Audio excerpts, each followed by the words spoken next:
Good afternoon. It's Monday, the 16th February 2015, just after 1 o'clock. Welcome to UK Column News. I'm your host, Brian Gerrish. With me in the studio, Mike Robinson. Afternoon. Behind the technical desk, Nick Green. And it's pretty chilly-ish here in Plymouth. Grey. Can't really say too much more. I think that's about the weather for the rest of UK, although there have been heavy showers in some areas. And it's still quite cold up north. Well, what's the news? According to British mainstream press, this is the sort of thing that we should be concerned with. David Cameron, who appears to be the only politician making decisions at the moment, has said there's to be a benefit clamp down on alcoholics, drug addicts and the obese. And unfortunately, this has left one of his colleagues, I think pictured top right in the small inset there, in a little bit of a pickle. So we'd just like to say, how does this policy work? We're going to have a clampdown on the obese, but many people would regard Eric Pickles as being grossly overweight, and yet, of course, he's a man setting policy. But thanks to Political Scrapbook, Eric Pickles has revealed his diet secret, and that is to rub against blue cheese. So this is the state of Britain's national press and media at the moment. David Cameron clamping down on the vulnerable members of society with sheer hypocrisy at the people supporting him in government.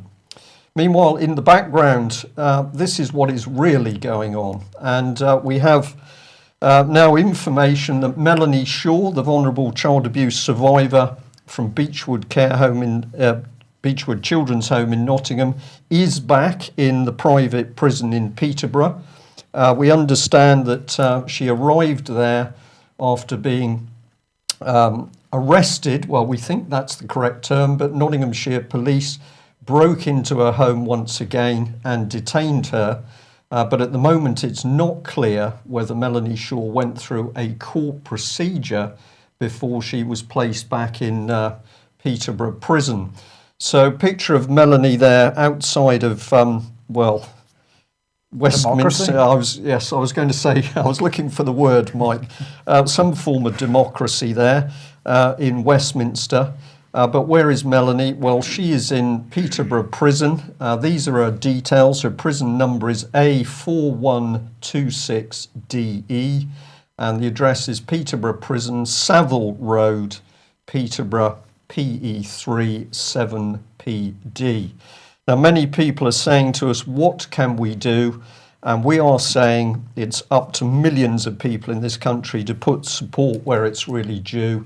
And that is get writing those letters to your MPs, to Theresa May, to David Cameron, to the chairman of local political associations for the Conservatives, Labour and Lib Dems. And also we think the time has now come for the NSPCC to declare its hand, because of course NSPCC, which takes money from the public on the basis that it is there supporting and helping the victims of child abuse, to date has not lifted one finger to support Melanie Shaw. If this outrages you, then please get writing and emailing and tweeting to NSPCC to see what these people are really all about. And let us also remember, of course, the utter hypocrisy of Alison Saunders, head of the British Crown Prosecution Service, who said for too long society has blamed rape victims for confusing the issue of consent.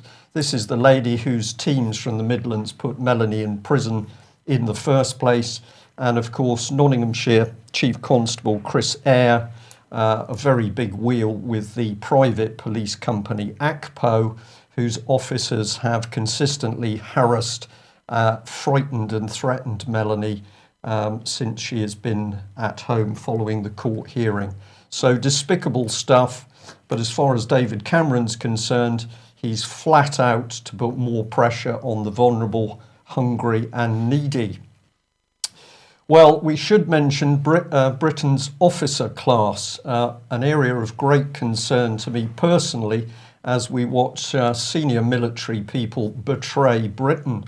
And an interesting article here from EUreferendum.com, which is pointing out the hypocrisy in a Daily Telegraph article in which former General Dannatt criticised vehicle purchasing decisions which had been made as vehicles were given to Ukraine. So basically, in the article, General Dannatt said that it was outrageous that we were giving substandard equipment to Ukraine.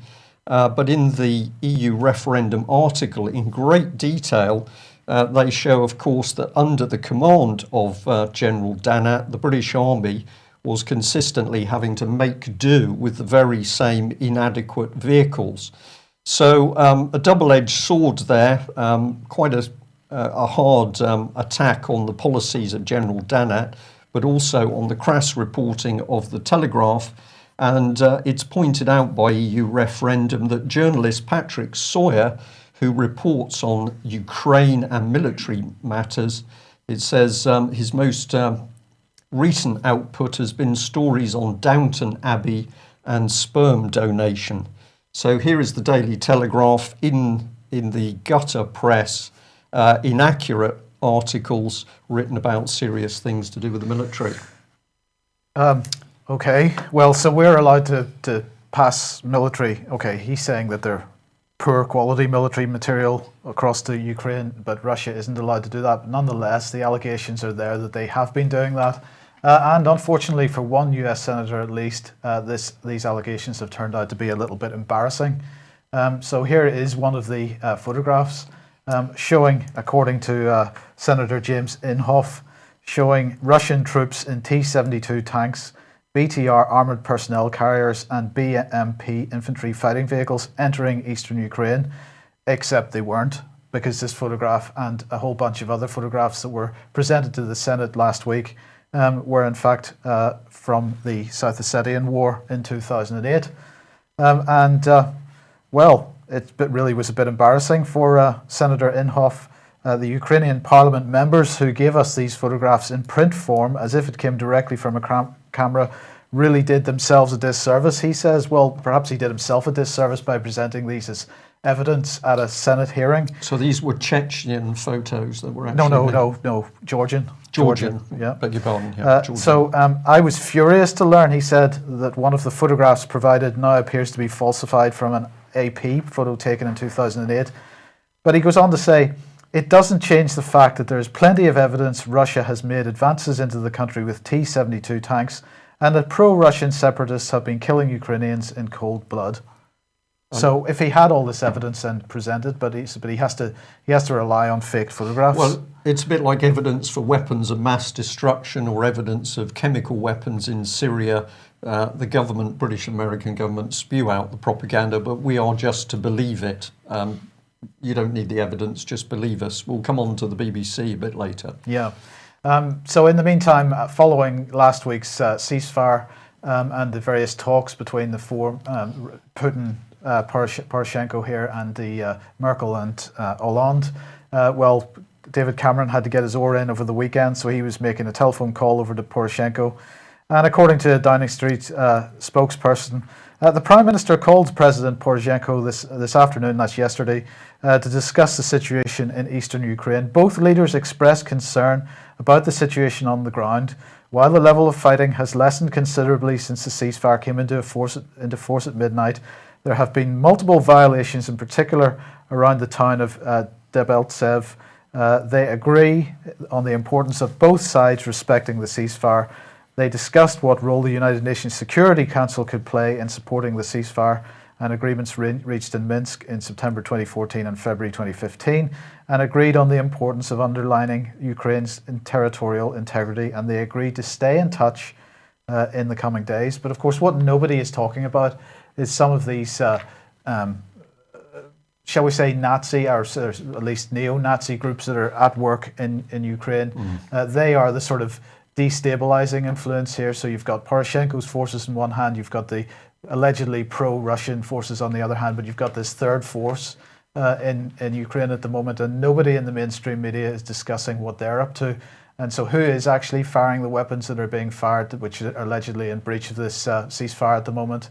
But in the meantime, we can rest assured that we're safe in David Cameron's hands, and he's going to look after everybody.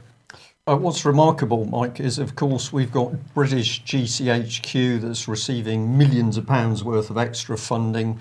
What's its job? To monitor overseas communications, media, photographs. So we've got GCHQ, we've got the interaction with NSA, we've got MI6, and yet none of these people seem to be able to pin down what could represent a threat to UK. I wonder why this is. Well, perhaps it connects with this story.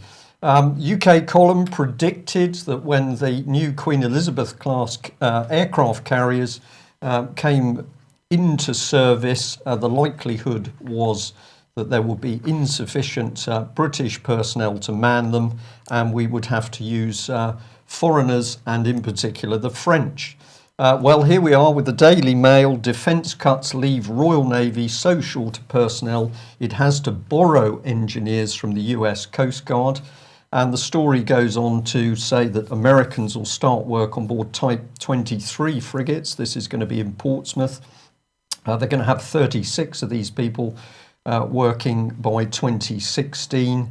And there's more coming, and some of the media reports are also talking about recruiting going on in India, for example.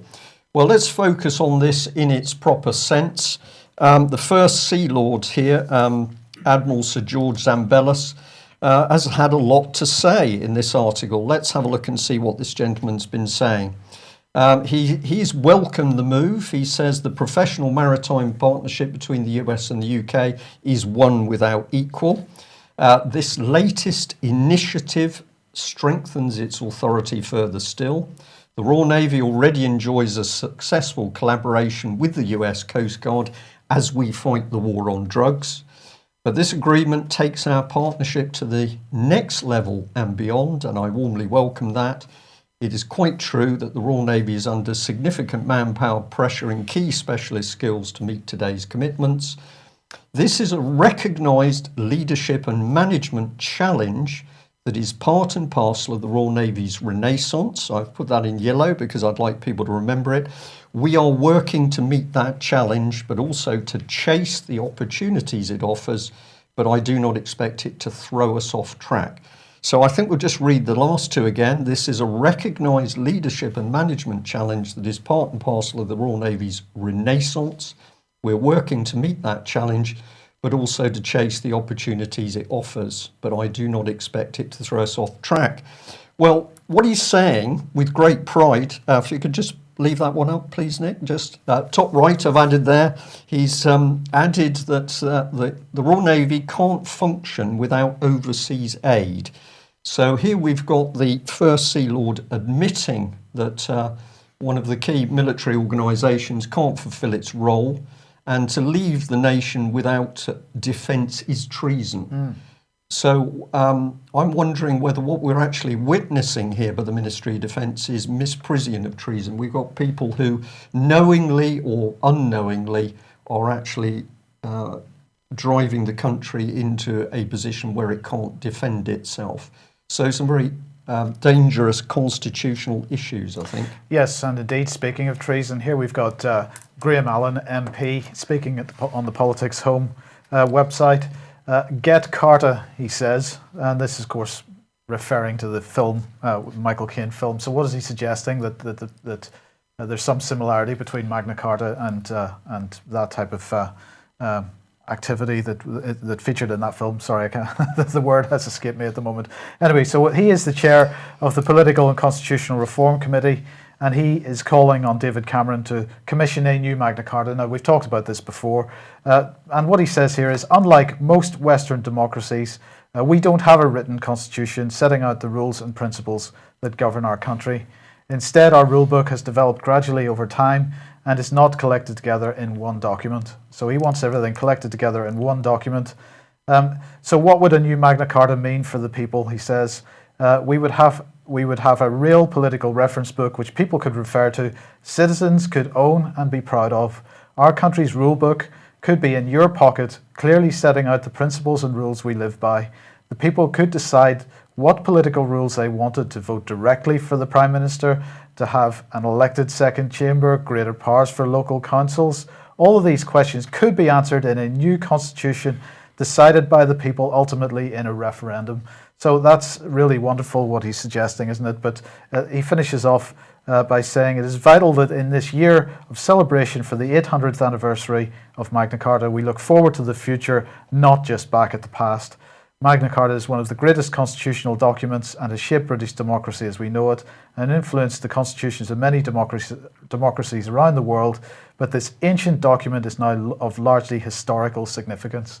And really, so what he's saying is it's time to throw out the relationship that people have with the state. That relationship is mostly subverted, and many incidences of treason over the last 40 years. But nonetheless, it's there, and it should be celebrated, and in fact should be grabbed hold of as hard as we possibly can. And so for him to suggest that we just throw all that away and replace it with what? Some kind of European governance, that's our main issue here. So what does the man look like? Here he is. And in fact, on Wednesday last, at Prime Minister's questions, he did ask the Prime Minister if he, the Prime Minister, will commission a new Magna Carta to renew democracy in the UK as part of the celebrations of the 800th anniversary of Magna Carta, and if he will make a statement. And so the Prime Minister then said, we should be proud that in Magna Carta our country established rules of justice and freedom that 800 years later still inform our constitution and resonate around the world. While there's a long-standing debate over the issue, there are no plans at present for a written constitution. And it's just this constant rhetoric that we don't have a written constitution. Now, of course, he's pointing out that we don't have a constitutional arrangement set down in one document. That is true. But nonetheless, we have many written constitutional documents, which basically are restatements of some pretty fundamental principles. Now, it's not just in this country that, in fact, we have a constitutional reform agenda at work, because here we've got the United States pushing forward with their own constitutional reform agenda. And in this case, the excuse that's being used for a constitutional convention in the States is that the federal government is too big and that it really needs to have its horns chopped off. And indeed, there is some truth in that. But of course, there's always something underlying these agendas which may not be in people's best interests. So people need to be very, very careful when there's an excuse used for this type of activity. So this is really just to highlight that it's not just in the UK. And of course, we want to highlight the Spring Conference in 2015, and we're going to show the little ad for that now, and we'll see you in a second. It's the time for action. The UK Column and the British Constitution Group present their Spring Conference 2015. The networking starts Friday evening, 27th of February, running to late Sunday evening, 1st of March, at the Park Inn, Telford, Shropshire. On-site accommodation available at special rates. Visit www.events.gb.com now and grab your tickets. UKC and BCG members, check your own websites for discount rates. Go on, do it now. This really is the time for action.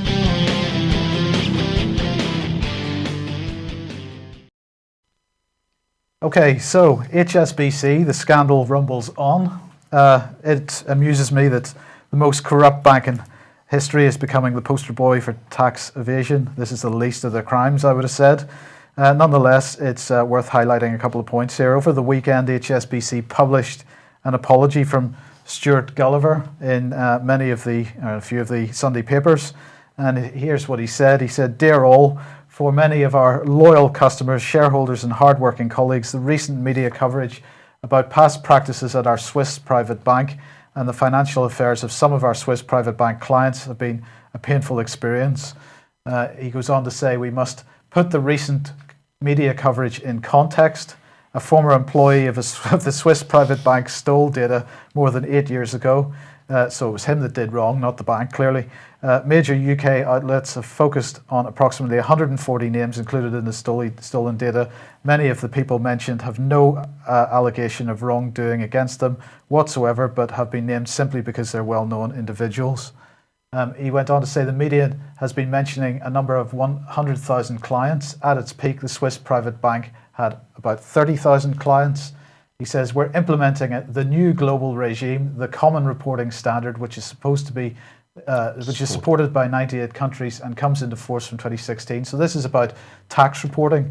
So this is a very interesting little area that we're going to have a look at. The Common Reporting Standard is a global tax reporting standard with a view to making sure that you can't evade tax anywhere. And it's part of this whole agenda that's been rumbling on for quite a long time now to replace national tax regimes with international tax regimes. Sorry, if I may, very quickly, Mike. So just to get it right, so we've got bent banks. They've been doing a little bit of fiddling. That's the correct, and now they're going to help run the tax system. That's right. Yep. And then he went on to say, we have absolutely no appetite to do business with clients who are evading their taxes or who fail to meet our financial crime compliance standards. Well, Mr. Gulliver, you have no appetite to do business with people who fail to meet your financial crime compliance. You've got 150 years history of drug laundering money, drug money laundering, and how do those fit in with how does that history fit in with your financial crime compliance standards? Well, it's not just HSBC, because here we've got Bank of America, and they were exposed on the 12th of February in the Wall Street Journal for more criminal activity, and this time it involves tax evasion. Again, tax evasion, but this time moving US-based funds covered by the Federal Deposit Insurance Scheme to London, handed over to hedge funds in London for trading using stock operations trades which are illegal in the United States. So in other words, it was illegal for them to carry out this activity in the US, so they simply shipped the money over to hedge funds in London for them to carry out the trades which would have been illegal in the United States. Pretty incredible situation. And of course, the outcry has been just as big as with HSBC. And of course, none of that could have happened if Glass-Steagall still existed. And so let's have it back, if we please. And in the meantime, trust Ed Miliband, because he has a plan. So poor old Ed, he thinks that because David has a long-term economic disaster that he should have won as well. And today he is making a speech to commit to the Labour Party to helping Britain's small businesses. Well, as we pointed out last week, of course, Britain's small businesses are largely in poverty at the moment. So he says that he's talking about bigger profits in the economy being linked to individual prosperity of entrepreneurs. Is that a socialist? Sort of big societyist, is it? Well, it doesn't seem very socialist to me. Our plan, he says, is based on the idea that it's only when Britain's working families succeed that Britain succeeds. And it is only our plan that recognises that every person in every sector of the economy is a wealth creator. He says, well, there you go. And he says that small business will be first in line for tax cuts. Well, that's good too, isn't it? But it's great because Ed's proposals won't win him the election, but at least he has one fan because in The Guardian, none other than Peter Mandelson is singing the praises of Ed's new economic disaster. And that's great, isn't it? Well, it is great. And the best bit is that, of course, we can always trust The Guardian. So let's have a little look about how The Guardian has been censoring anybody challenging the man-made global warming myth. Now, I know the print's very small on this one, but of course you can always freeze the screen. But a gentleman had been posting on the Guardian website in relation to articles about man-made global warming. Let's see what he said. He said, my name is Justin Walker, a former activist and party council member in the Green Party from 1978 until 1992. In 1982, I had lunch with the late Orio Pecci, the co-founder of the Club of Rome, the organisation that was the main driving force behind what was to become man-made global warming, now climate change. He told me in no uncertain terms that the main reason for creating this problem of man-made global warming was to drive humanity towards demanding and accepting global governance on their corporate terms rather than leaving decision-making to sovereign nations. The only trouble is that Aurelio's vision was part of the envisaged New World Order, so beloved of the international banksters, with policies that George Orwell would immediately recognise. Time to wake up, people. And is The Guardian going to pull this comment like my last one, stating these unpalatable truths? Well, have a look at the bit up here, because the comment was duly moved and removed by The Guardian. And so the gentleman questioned The Guardian. When I post a comment, it says that my comments are being pre-moderated. What does that mean? Does that apply to everyone in the conversation? And here's what The Guardian says. This is really outstanding. There is a further exception to the overall reactive moderation approach adopted by The Guardian website. In isolated situations, a particular user may be identified as a risk based on a pattern of behavior, e.g. spam, trolling, repeated frequent borderline abuse. So a temporary filter can be applied to anything they post, which means that their comments will need to be pre-moderated before appearing on the site.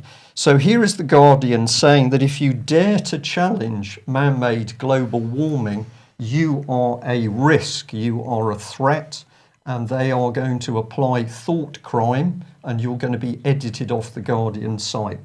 So how clear does it have to be that Britain's mainstream media, particularly The Guardian, of course, is simply part of the government's propaganda machine?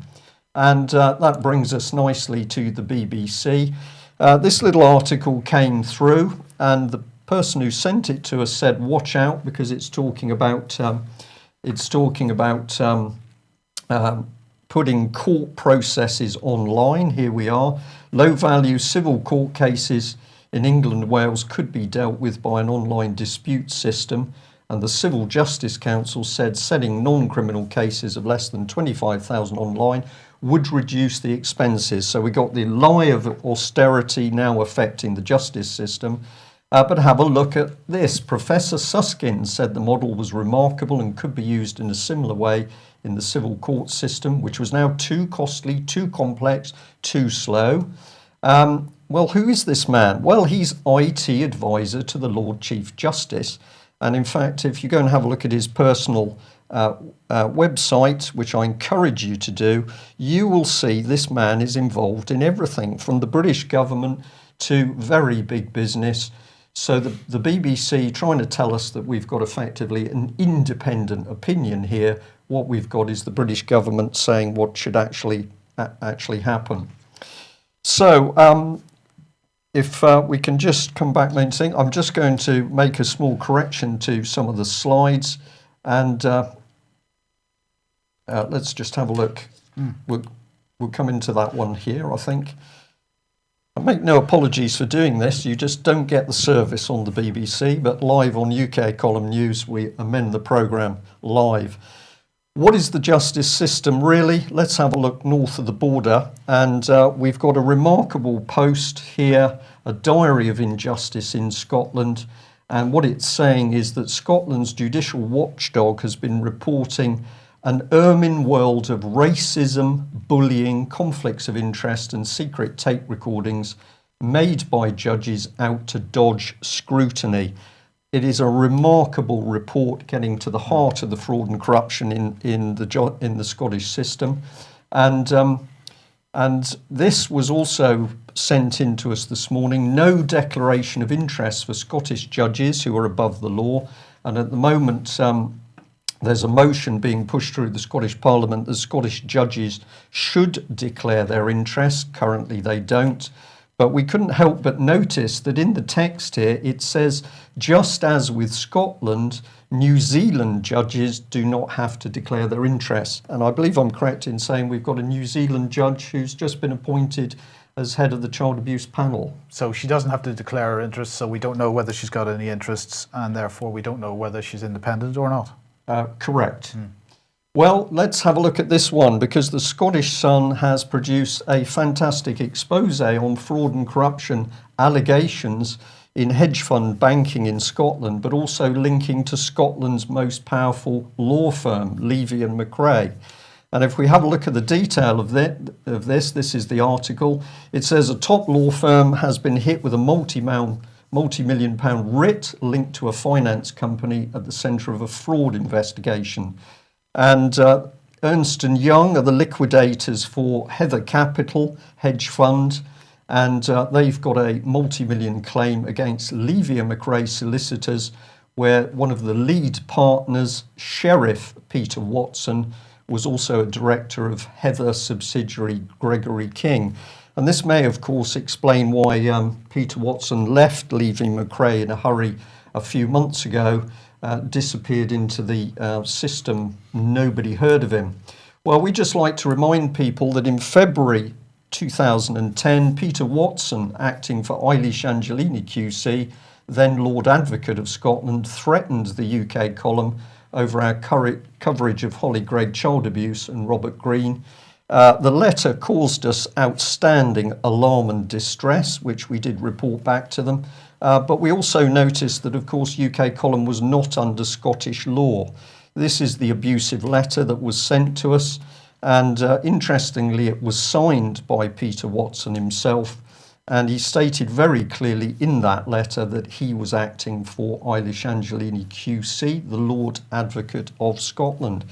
So I'm not really sure what this means, Mike. It would seem to be that a lot of money, millions, has gone missing in Scotland, and we've now got a direct connection between what appears to be fraudulent banking and Scottish law firms. And the very people who've been representing the Lord Advocate in Scotland. Are you surprised by that? Personally, no. No. And on that happy note, and the fact that if you want to slim, then all you need to do is brush yourself against blue cheese, like Eric Pickles does. Here we've got the state of Britain today. Join us tomorrow. Right, hold on, just before we go. Sorry. Fracking Nightmare and the Crane Report tonight. Ian Crane down in Plymouth with us tonight, so those programmes will go out live. So Crane Report at 7:30 and Fracking Nightmare at 9 p.m. ukcolumn.org/live. Okay. Okay. Join us tomorrow, same time, 1 o'clock. We'll see you then. Bye-bye. Bye-bye.